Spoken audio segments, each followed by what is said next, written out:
বড় আফসোস লাগে হয়তো নিউজে দেখছি এই ভাঙরের জন্য বড় দুঃখ লাগে দেখেন কিছুদিন পূর্বে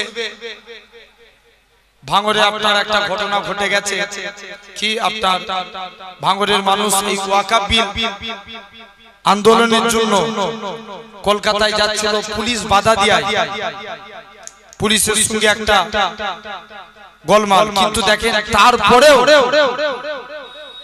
নিরীহ নিরীহ মানুষগুলোকে আজকে জেলবন্দি করা হচ্ছে এর বিচার করবে কে জোর করে বলেন জেনে রেখে দেন ভাইরা আব্বারা তরুণেরা শুধু তাই নয় কারণ আমি মনে করি ওয়াকাফ মুসলমানদের তাদের উচিত প্রত্যেকের উচিত ওয়াকাফ নিয়ে আন্দোলন করা কিন্তু ভালো জায়গায় যায় সেই জায়গাতে বাধা দেয় এটা কিন্তু জনগণ মেনে নেবে না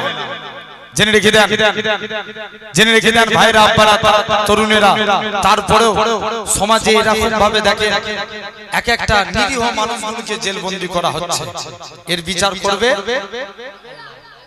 খবরদার মাথা ঠান্ডা রেখে কাজ করেন ভাইরা আব্বারা তরুণেরা আসেন হুজুর অনুমতি দেন একটু যুদ্ধের ময়দানে যাই মুসলমান ঘরের ছেলে মেয়েরা আব্বারা তরুণেরা হে মনের মানুষেরা আল্লাহ নবীর অমির সাহাবী মনে মনে চিন্তা করে নবীর দরবারে যায় হে হযরত মুহাম্মদ সাল্লাল্লাহু আলাইহি সাল্লাম হুজুর আপনার কাছে এসেছি ওগো আল্লাহ পাকের নবী আসসালাতু ওয়াসসালামু আলাইকা ইয়া রাসূলুল্লাহ হাবিবাল্লাহ হুজুর যুদ্ধে তামামা বেজে গেছে আমি আপনার অন্ধ সাহাবী আব্দুল্লাহ ইবনে উম্মে মাকতুম হুজুর আমার মনের আশা যুদ্ধের ময়দানে যেতে চায় আল্লাহ নবী বলে ও আমার সাহাবী ও বাবা আব্দুল্লাহ ইবনে উম্মে মাকতুম তুমি মন খারাপ করোনি বাবা মনে কষ্ট লিওনি বাবা তোমার যুদ্ধের ময়দানে তুমি তো অন্ধ মানুষ কেমন করে যুদ্ধের ময়দানে যাবে হযরত আব্দুল্লাহ ইবনে উম্মে মাকতুম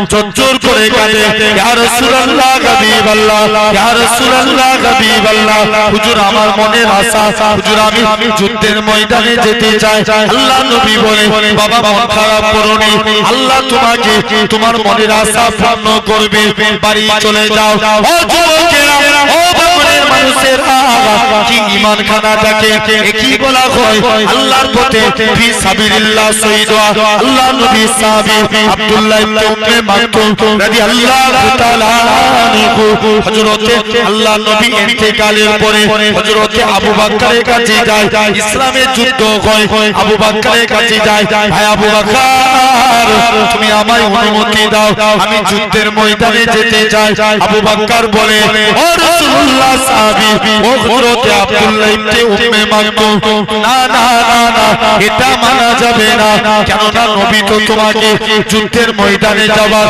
পারমিশন দেয়নি আমি আবু বকর কেমন করে পারমিশন দিই চলে যাও তোমাকে পারমিশন দেব না হযরত এরকম ভাবে একের পর এক সাহাবীর কাছে যায় আবু বকর ইন্তেকালের পর ওমর যখন খলিফা হয় আল্লাহ নবী সাহাবী হযরত আব্দুল্লাহ ইবনে উম্মে মাকতুম জোর করে কাঁদে ইসলামের যুদ্ধ বেঁধে যায় আব্দুল্লাহ ইবনে উম্মে মাকতুম আল্লাহ নবী সাহাবী হযরত ওমরের কাছে যায় ভাই ওমর রে আমি আব্দুল্লাহ ইবনে উম্মে মাকতুম জিহাদের ময়দানে যেতে চাই আল্লাহ নবী সাহাবী হযরত ওমর বলে না না না তুমি কানা মানুষ যুদ্ধ করতে পারবে না তুমি অন্ধ মানুষ যুদ্ধ করতে পারবে না কেমন করে জিহাদের ময়দানে যাবে আল্লাহ নবী সাহাবী হযরত আব্দুল্লাহ ইবনে উম্মে মাকতুম রাদিয়াল্লাহু তাআলা আনহু হুজুর আমার জোর করে কাঁদে হে রাসূলুল্লাহ সাহাবী হে হযরত ওমর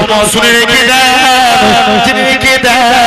আমি আজকের দিনে যুদ্ধের ময়দানে যেতে চাই এটা মানা যাবে না কেন না আজকের দিনে আমি কানা মানুষ তো কি হয়েছে অন্ধ মানুষ তো কি হয়েছে ইসলামের পতাকা আমার হাতে দিয়ে দিবে মক্কার কাফেররা যখন আমি আব্দুল্লাহ ইবনে উম্মে মাকতুম ইসলামের পতাকা নিয়ে দাঁড়িয়ে যাব ও যুবকেরা আব্দুল্লাহ ইবনে মাকতুম বলে হে রাসূলুল্লাহ সাহাবী হে হযরত ওমর আমি ইসলামের পতাকা নিয়ে আমি যুদ্ধের ময়দানে দাঁড়িয়ে থাকব মক্কার কাফেররা আমাকে লক্ষ্য করে তীর ছুঁড়ে ছুঁড়ে মারবে আমি ইসলামের পতাকা নিয়ে দাঁড়িয়ে থাকব মক্কার কাফেররা আমাকে তীর ছুঁড়ে ছুঁড়ে মারবে আমি আব্দুল্লাহ ইবনে মাকতুম শহীদ হয়ে যাব রক্তমাখা শরীর হয়ে গেলে আমি যদি শহীদ হয়ে যাই তোমরা আমাকে দাফন করে দেবে কাল কিয়ামতের ময়দানে আমার আল্লাহ জিজ্ঞাসা করবে হে আব্দুল্লাহ ইবনে মাকতুম দুনিয়ায় পাঠিয়েছিলাম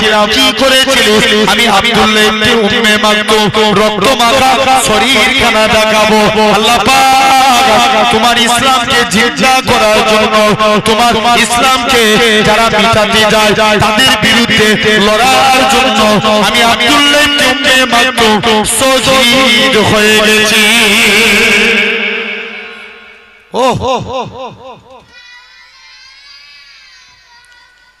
ছিনিয়ে নিতে হবে মোদের নিজের অধিকার ছিনিয়ে নিতে হবে মোদের নিজের অধিকার গর্জে উঠো ছাড়ো এবার ঈমানি হুঙ্কার জোর করে বলো সুবহানাল্লাহ আওয়াজ হচ্ছে না আরেকটু জোরে বলো সুবহানাল্লাহ ছিনিয়ে নিতে হবে মোদের নিজের অধিকার গর্জে উঠো ছাড়ো এবার ঈমানি হুঙ্কার বুকে সাগজ বাহুতে বল নিয়ে হোমার বুকে সাগজ বাহুতে বল নিয়ে হোমার ছিনিয়ে নিতে হবে মোদের নিজের অধিকার গর্জে উঠো ছাড়ো এবার ঈমানি হুঙ্কার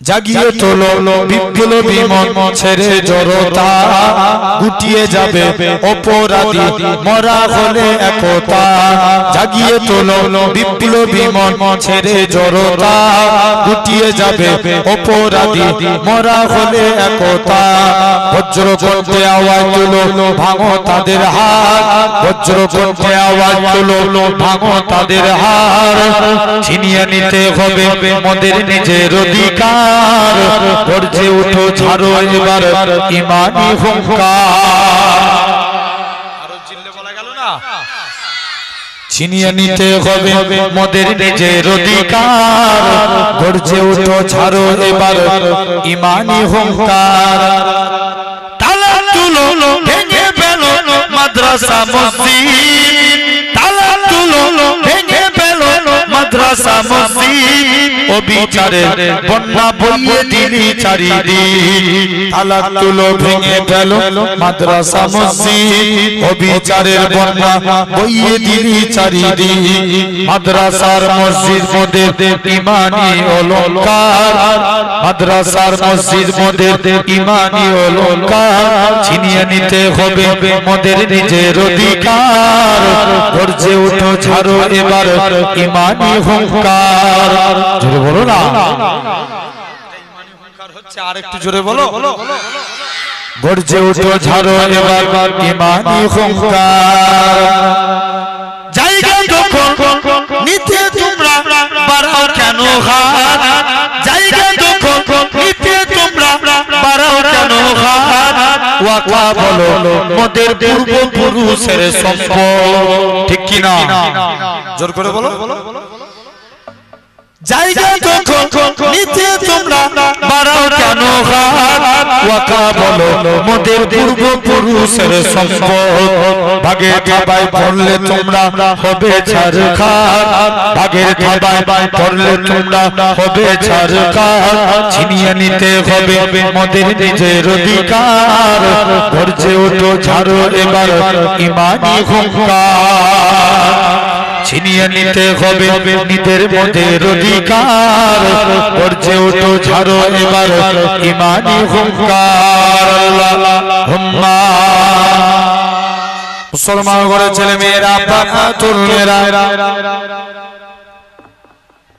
হে নবী প্রেমিকের আগা আমার আল্লাহ জানিয়ে দেয় ওই আমার বান্দারে আমি আল্লাহ তোদের হাত দিয়েছি আমি আল্লাহ তোদের পা দিয়েছি আমি আল্লাহ তোদের চোখ দিয়েছি বান্দা তোদেরকে এত কিছু নিয়ামত দিয়েছি বান্দা রে তোরা আমি আল্লাহ আমাকে দুটো জিনিস দে তোরা আমাকে রুকু দে সিজদা দে সিজদাতে রুকু দে ওই আমার বান্দা রে তোরা যদি আমি আল্লাহ আমাকে রুকু দিস আমি আল্লাহ তোদের রুজি দেব তোরা যদি আমাকে সিজদা দিস আসসালাতু মিরাজুল মুমিনিন আমি আল্লাহ তোদেরকে আমার দিদার দিয়ে দেব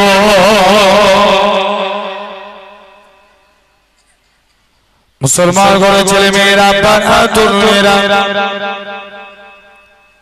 এ নবী প্রেমিকের আগা শুধু তাই নয় আমার আল্লাহ জানিয়ে দেয় ওই আমার বান্দারে তোরা কত অন্যায় করেছিস খবরদার খবরদার লা তাকনাতু মির রাহমাতিল্লাহ ইন্নাল্লাহা ইয়াগফিরু যুনুবা জামিয়া ইন্নাহু হুয়াল গাফুরুর রাহিম তোরা আমি আল্লাহ আমার কাছে মাফি চেলে আমার কাছে ক্ষমা চেলে কেন না আমি আল্লাহ তোদের জীবনের পাখার পার গুনাহটাকে আমি আল্লাহ ক্ষমা করে দেব কেন না আমি আল্লাহ গুনাহ মাফ করি শুধু তাই নয় আমার আল্লাহ জানিয়ে দেয় এ দুনিয়ার মানুষেরা এ ভারতের মানুষেরা শুনে রেখে দেন আমার আল্লাহ জানিয়ে দেয় ওই আমার বান্দারে তোরা যদি দিনের বেলায় অন্যায় করিস রাত্রে তওবা চাইলে আমি আল্লাহ তোদের মাফ করে দেব তোরা যদি রাত্রেও না তওবা চাই সপ্তাহে একটা দিন যেটাকে বলা হয় ইয়াউমুল জুম্মা জুম্মার দিনে তওবা করে নাও আল্লাহ নবী জানায় জুম্মার দিনে তওবা চাওয়া হলো না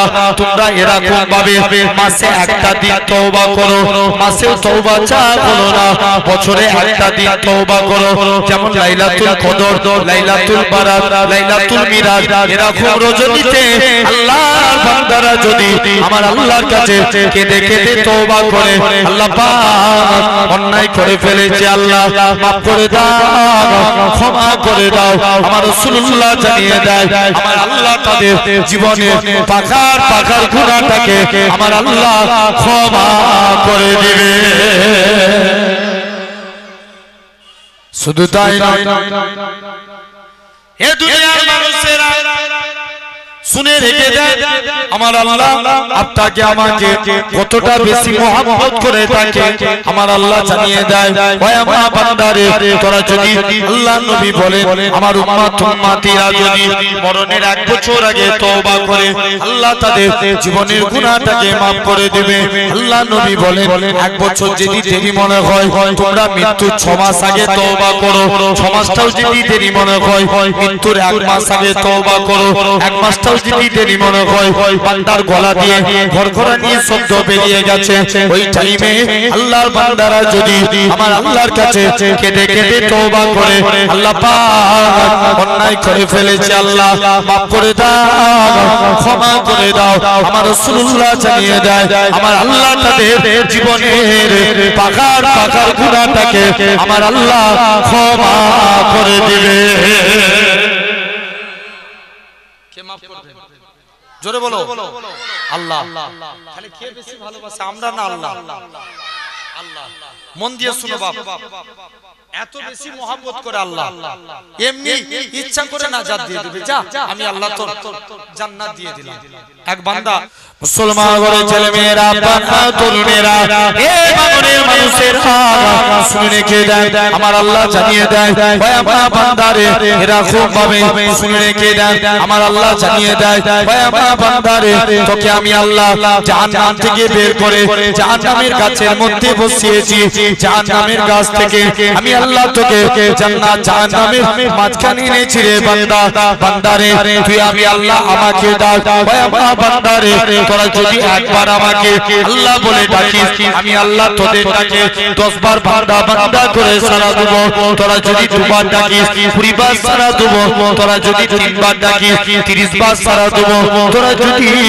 50 বার ডাকিস আমি এরকম ভাবে 5 বার ডাকলে 50 বার সারা দেব 10 বার ডাকলে 100 বার সারা দেব এ বাংলার মানুষেরা শুনে রেখে দেন আমার আল্লাহ জানিয়ে দেয় ওই আমার বান্দারে তোরা যদি 100 বার আমাকে আল্লাহ আল্লাহ বলে ডাকিস আমি আল্লাহ তোদের ডাকে 1000 বার বান্দা বান্দা বলে সারা দেব শুধু তাই নয় আমার আল্লাহ জানিয়ে দেয় ভাই আমার বান্দারে আমি আল্লাহ তোকে জাহান্নাম থেকে বের করে জাহান্নামের কাছে বসিয়েছি জাহান্নামের কাছ থেকে আমি আল্লাহ তোকে জান্নাত জাহান্নামের মাঝখানে এনেছি রে বান্দা জান্নাত জাহান্নামের মাঝখান থেকে আমি আল্লাহ তোকে জান্নাতের মনোরম দৃশ্য দেখিয়েছি আর আমি আল্লাহ কি পারি না তোর জীবনের পাখার গুনাহটাকে আমি আল্লাহ কি ক্ষমা করতে পারি না ভাই আমার বান্দা চলে যা আমি আল্লাহ তোর জীবনের পাখার গুনাহটাকে ক্ষমা করে দিয়ে আমি আল্লাহ তোকে আমার রহমতে দয়ার জান্নাত দিয়ে দিলাম যা আমি আল্লাহ তোকে জান্নাত দিয়ে দিলাম শুনছো তো হুজুর আবু সাঈদ যখনই রাজ দরবারে আসে প্রতিদিন লেট করে আসে 2 নাম্বার আবু সাঈদ সপ্তাহে একটা দিন করে কামাই করে নাম্বার 3 হুজুর আবু সাঈদ সন্ধ্যের পর কারুর বিচার করে না এর কারণটা কি ওমর ফারুক বলে আমি আবু সাঈদকে ডেকে পাঠাই আল্লাহ রাসূলের সাহাবী ওমর ফারুক আবু সাঈদকে ডেকে পাঠালেন মুসলমান ঘরের ছেলে মেয়েরা তরুণেরা হে বাগনের মানুষেরা আল্লাহ নবী সাহাবী হযরতে ওমর আল্লাহ নবী সাহাবী হযরতে ওমর রাদিয়াল্লাহু তাআলা আনহু হুজুর আমার আবু সাঈদকে ডেকে পাঠালেন হে রাসূলুল্লাহ সাহাবী হে হযরতে আবু সাঈদ তোমার বিপক্ষে তোমার এলাকার মানুষেরা নালিশ করেছে আবু সাঈদ বলে ভাই ওমর রে আমি নিজের ইচ্ছাকৃতভাবে কোনো অন্যায় কাজ করিনি ইচ্ছাকৃতভাবে আমি কোনো অন্যায় করিনি যদি অনিচ্ছায় হয়ে যায় আমার অজান্তে হয়ে যায় আল্লাহ পাক আমাকে maaf করে হযরতে ওমর বলে হে রাসূলুল্লাহ সাহাবী হে হযরতে আবু সাঈদ তোমার এলাকার মানুষেরা তোমার বিরুদ্ধে নালিশ করেছে প্রথম নম্বর নালিশ তুমি নাকি প্রতিদিন রাজ দরবারে যেতে লেট করো হযরতে আবু সাঈদ বলে ভাই ওমর রে শুনে রেখে দেন আমার বাড়িতে আমার স্ত্রী একা মানুষ কোনো কাজের লোক থাকে না মাঝে মাঝে আমি স্বামী হয়ে স্ত্রীর কাজে সহায়তা করি আল্লাহর নবী এই শিক্ষা দিয়েছেন এ দুনিয়ার জমিনের স্বামীরা তোমরা স্ত্রীদের কাজে সহায়তা করো আল্লাহর নবী করতেন এরকম ভাবে নবী এটা হলো স্বামী স্ত্রী ভালোবাসা আমার স্ত্রীর একা মানুষ আমার স্ত্রী একা মানুষ কাজ করে উঠে পারে না এই জন্য আমি মাঝে মাঝে আমার স্ত্রীর কাজে সহায়তা করি এই জন্য আজকের দিনেতে আমার এরকম ভাবে আমার দরবারে আসতে লেট হয়ে যায় এটা প্রথম নম্বর কারণ বলো তো দেখি তুমি কেন রাজ দরবারে প্রতিদিন রাজ দরবারে আসো কিন্তু সপ্তাহে একটা দিন করে কেন কামাই করো হযরতে আবু সাঈদ বলে ভাই ওমর রে আমার পরনায় একটা মাত্র কাপড় আমার তো দ্বিতীয় কোনো কাপড় নাই পরনায় একটা মাত্র কাপড় আমি কাপড়টা নিয়ে মনে মনে করি সপ্তাহে একটা দিন জুম্মার দিনে আমি জুম্মার আগের দিন একদিন কামাই করি কেন না আমার একটাই মাত্র কাপড়টাকে ধৌত করি পরিষ্কার করি পবিত্র দিনে আমি পরিষ্কার কাপড় পরে জুম্মার নামাজ পড়তে যাই এই জন্য সপ্তাহে একটা দিন কামাই হয়ে যায় তবে তুমি কেন 3 নাম্বার কারণ তুমি কেন সন্ধ্যেবেলায় কারুর বিচার করোনি হযরতে আবু সাঈদ বলে হে রাসূলুল্লাহ সাহাবী হে খলিফাতুল মুসলিমিন হে হযরতে ওমর শুনে রেখে দাও জেনে রেখে দাও এরকম ভাবে আমি সপ্তাহে সন্ধ্যের পরে কেন বিচার করিনি এর একটাই কারণ আল্লাহর নবী বলে তোমরা তাড়াতাড়ি করে ঈশার নামাজ পড়ে একটুখানি খাওয়া-দাওয়া করে ঘুমিয়ে পড়ো তাড়াতাড়ি করে ঈশার নামাজ পড়ে শুয়ে পড়ো গভীর রজনীতে উঠে তাহাজ্জুদে নামাজ পড়ো আমি আবু সাঈদ আল্লাহর নবী এই আমল খানা করি মন দিয়ে শুনেন সমাজে আল্লাহর রাসূল বলছেন এই দেখবেন এই 15 থেকে 40 বছর বয়সে যত সমস্যা হ্যাঁ না এক নাম্বার আল্লাহর নবী বলছেন 3 শ্রেণীর ব্যক্তি জান্নাতি আমি অনেক আছে एग्जांपल আমি জাস্ট একটা পড়েছি 3টে আলামত এক নাম্বার যারা ন্যায়পরায়ণ নেতা কি বললাম বলো না ন্যায়পরায়ণ নেতা সমাজে কিন্তু ন্যায়পরায়ণ নেতা পাওয়া খুব কম কথা বলে পাওয়া যায়, জোর করে বলো না, পাওয়া যায় না। বেশিরভাগ শুধু মানুষের মেরে খাওয়ার ধান্দা করে, ঠিক না ভুল বলছি? জোর করে বলো। আর নবী বলছে জান্নাতি তারা যে সৎ এবং ন্যায়পরায়ণ নেতা। এক্সাম্পল মন দিয়ে শুনেন।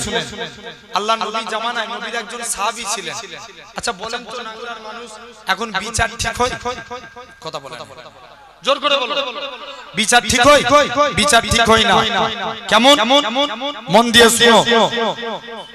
হযরত ওমর একদিন এক ইহুদির কাছে একটা ঘোড়া কিনেছে। কি কিনেছে? ঘোড়াটা ওমর কিনে নিয়ে চলে এসেছে।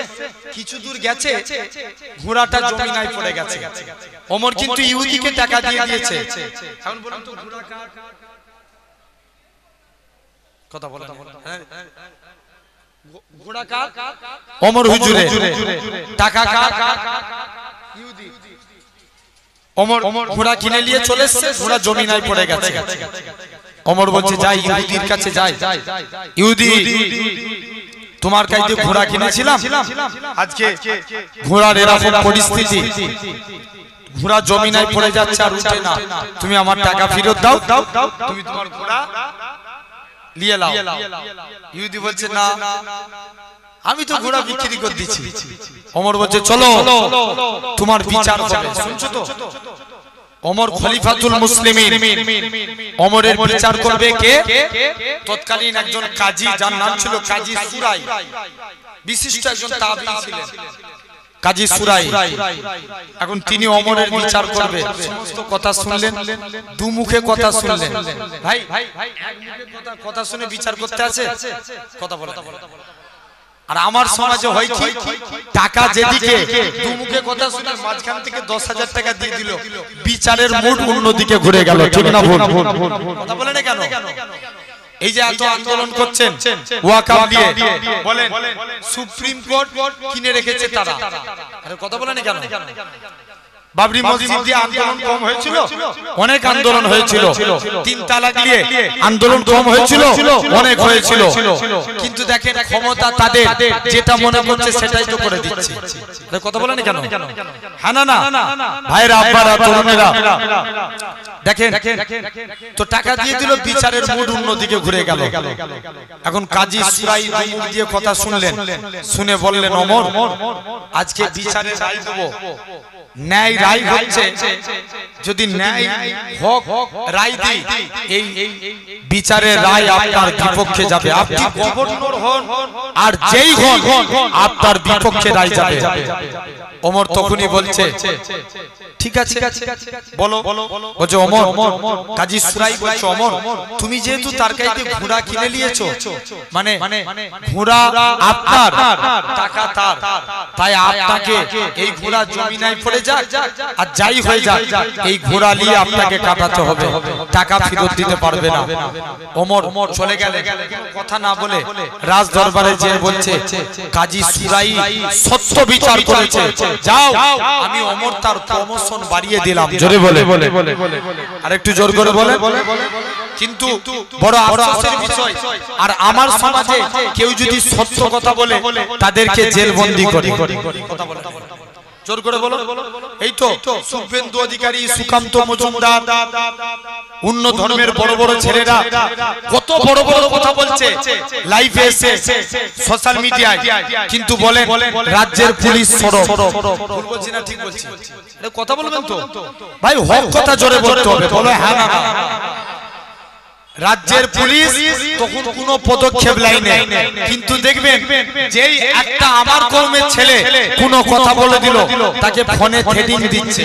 কথা বলে, জোর করে বলো। হচ্ছে না? তারা যদি ইসলামকে ভালোবেসে আবেগে দুটো একটা কথা বলে ফেলে, তাদেরকে হেডিং দিচ্ছে, তাদেরকে খবর হচ্ছে, হিয়ারিং করা হচ্ছে, থানায় পুলিশ ডাকছে যে তুমি এরকম সমাজে দাঙ্গামূলক কথা বলছো। জেনে রেখে দেন, যত দোষ এই মোল্লা মৌলবীদের, ঠিক না ভুল বলছি? জেনে রেখে দেন ভাইরা, আব্বারা, তরুণেরা, মন দিয়ে শুনেন। এক নাম্বার, যে সৎপরায়ণ নেতা, নবীর একজন সাহাবী ছিলেন। খারাপ লাগছে নাকি আপনাদের? একটু তাকবীর দেখি তো, নারে তাকবীর, দা ভাঙরের আওয়াজ জোর করে দেন। নবীর একজন সাহাবী ছিলেন। খারাপ লাগছে নাকি আপনাদের? একটু তাকবীর দেখি তো, নারে তাকবীর। দা ভাঙরের আওয়াজ জোর করে দেন।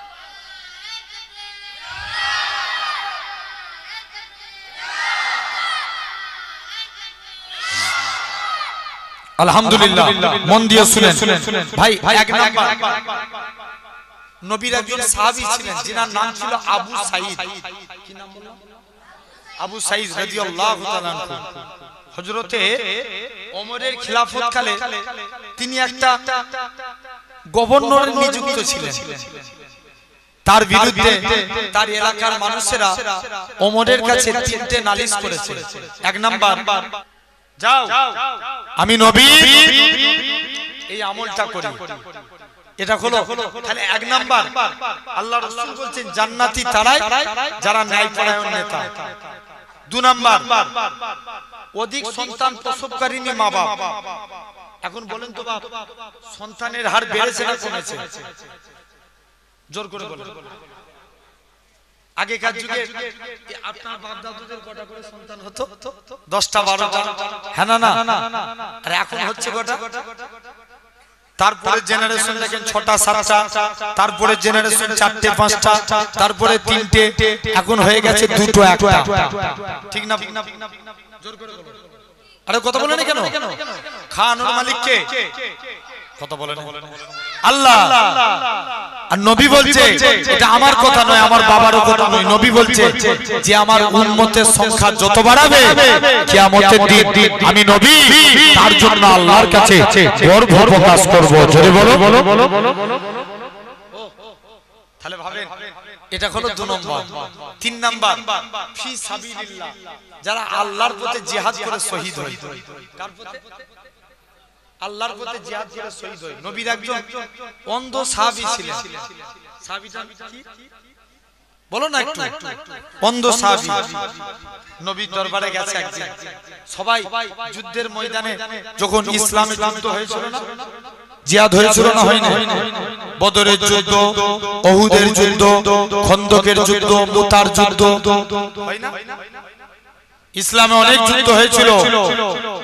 এখন সাহাবী দুইটা চোখ অন্ধ তো, সবাই যুদ্ধের ময়দানে যায়। মনের আশা, হুজুর আমি একটু যুদ্ধের ময়দানে যাই। আরে হ্যাঁ না বলবে তো? এরকম মনের আশা থাকে না? থাকে না? জেনে রেখে দেন মনের আশা এরকম। আপনার সাহাবী নবীর দরবারে কি মহব্বত দেখেন।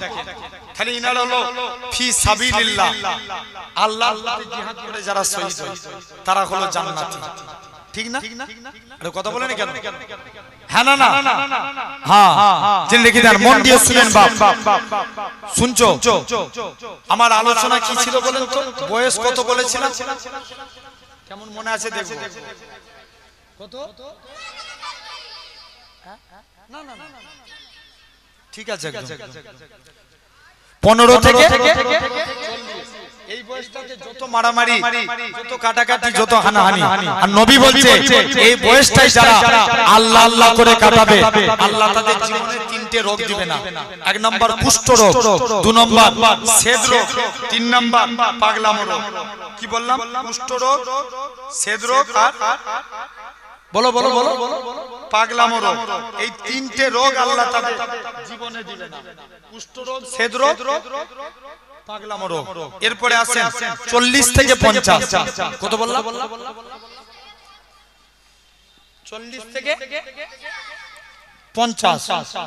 এই বয়সটাই যারা আল্লাহ বিল্লাহ করে কাটাবে। বলো 40 থেকে 50 এই টাইমটা যারা আল্লাহ বিল্লাহ করে কাটাবে কিয়ামতের দিন আল্লাহ তাদের হিসাবটাকে সহজ করে দিবে। জোরে বলো। হিসাবকে কিয়ামতের দিন আল্লাহ তাদের হিসাবকে সহজ করে দিবে। কেমন? মনে করেন স্কুলে হাজিরা, কথা বলেন কেন? স্কুলে কি হয়? হাজিরা হয়, ছেলেদের নাম ধরে ডাকে তো, যে অমুক জন বলে স্যার হাজির, আরেকজন বলে অমুক জন স্যার উপস্থিত, বলে না? কিয়ামতের দিন আল্লাহ নাম ধরে ডাকবে। তোর নাম কি? আব্দুল করিম। তোমার নাম কি? আব্দুর রহিম। তোমার নাম কি? আব্দুল জব্বার। যা, আমি আল্লাহ তোকে জান্নাত দিয়ে দিলাম। জোরে বলবে না? কি দিল আল্লাহ? জান্নাত। তাহলে আল্লাহ তাদের হিসাবটাকে সহজ করে দিবে। এটা হলো 3 নাম্বার। এরপরে আছে 50 থেকে 60। কত বললাম? 50 থেকে 60। যত এই টাইমটাতে যারা আল্লাহ বিল্লাহ করে কাটাবে, আল্লাহ বলবে যা এই বয়সটাই যারা আল্লাহ আল্লাহ করবে, ওই বান্দাগুলো আমি আল্লাহ আমার বন্ধু হতে থাকে। জোরে বলবে না? কার বন্ধু হবে? আল্লাহর বন্ধু হবে। এটা হলো 50 থেকে 60। এরপরে আছে 60 থেকে 70। এই বয়সটা যারা আল্লাহ বিল্লাহ করে কাটাবে, আল্লাহ বলবে যা এবার অনেক দিন তো দুনিয়া করলি, তাই না? আমাকে দিদার দে। এখন মানুষ কতদিন? 60 না? আরে কথা বলেন না। আগেকার মানুষ তবে 80 90 100 বাঁচত। হ্যাঁ না? 60 70 জেনে রেখে দেন ভাইরা আব্বারা। এমন সময় আল্লাহ বলবে আই না, এবার আমাকে দিদার দে। বান্দা বলবে আল্লাহ ঠিক আছে। অনেকে ইন্তেকাল হয়ে যায়, হয় না? এরপরে আজকে যারা এই 70 ক্রস করে 80 তে পড়বে, কত 80, যারা 80 বছর বয়স পর্যন্ত আল্লাহ আল্লাহ করে কাটাবে, আল্লাহ বলবে যা এই বান্দা 80 বছর আল্লাহ আল্লাহ করে কাটিয়েছে, আমি আল্লাহ কথা দিলাম এর নামে আর গুনাহ লিখব না। জোরে বলবেন না? আচ্ছা বলেন, তার আগে একটা কথা ভাই, এই ধরেন এখানে অনেকগুলো যুবক বসে আছে, যতদিন তোমার যৌবন সবাই তোমার দিকে তাকাবে। আচ্ছা যৌবন শেষ আর কেউ তাকাবে? কেউ তাকাবে না। পকেটে টাকা আছে, সবাই তোমার দিকে তাকাচ্ছে। টাকা শেষ, তাকানো শেষ, বন্ধ। দেখবেন যারা সরকারি চাকরি করে কত বছর বয়সে? 60 বছর বয়স পর্যন্ত, তারপরে রিটায়ার্ড হয়ে যায়। আচ্ছা বলেন 60 বছর বয়সের পর কি মাস্টাররা আর লেখাপড়া করাতে পারে না? পারে, কিন্তু সরকার বলে তুমি এক্সপায়ার হয়ে গেছো মানে। আর আল্লাহ বলছে বান্দা যত বয়স বাড়ে দুনিয়ার মানুষ তোদেরকে দূরে ফেলে দেয়, আর তোদের যত বয়স বাড়ে তোরা আমি আল্লাহ আমার কাছে তত প্রিয় হয়ে যাস। জোরে বলো। মন দিয়ে শুনেন। তাহলে কত বছর বয়স পর্যন্ত বললাম? 80। এরপরে আসেন 80 থেকে 90।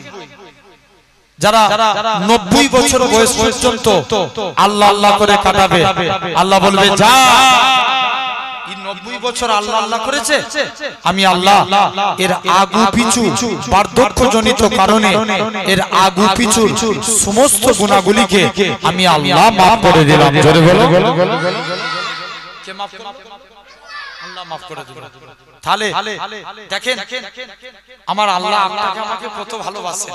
খুব মন দিয়ে ওয়াজ শোনার জিনিস না, জোর করে বলো জিনিস মন দিয়ে বুঝেন বাপেরা। তো আমি যে কথা বলছিলাম দৈনন্দিন জীবনে আমল, যখনই কোনো কাজ শুরু করবে কার নাম নিয়ে কি বলবো আমরা? কাজ শেষ করবেন বলবেন আলহামদুলিল্লাহ। আলহামদুলিল্লাহ। কালকে কোনো কাজ করতে যাবেন বলবেন ইনশাআল্লাহ।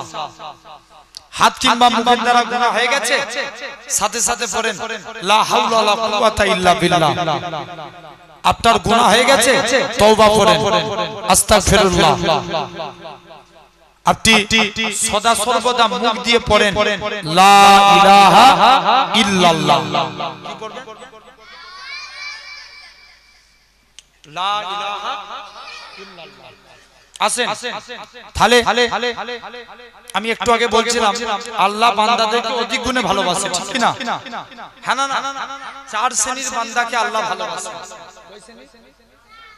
জোর করে বলো। 4 শ্রেণী। 1 নাম্বার আল্লাহ ভালোবাসেন সবরকারী বান্দাকে। কাকে? বলো সবরকারী। আচ্ছা বলেন তো বাপ, আমাদের কাছে সবর আগে না নামাজ আগে? ঠিক করে বলো।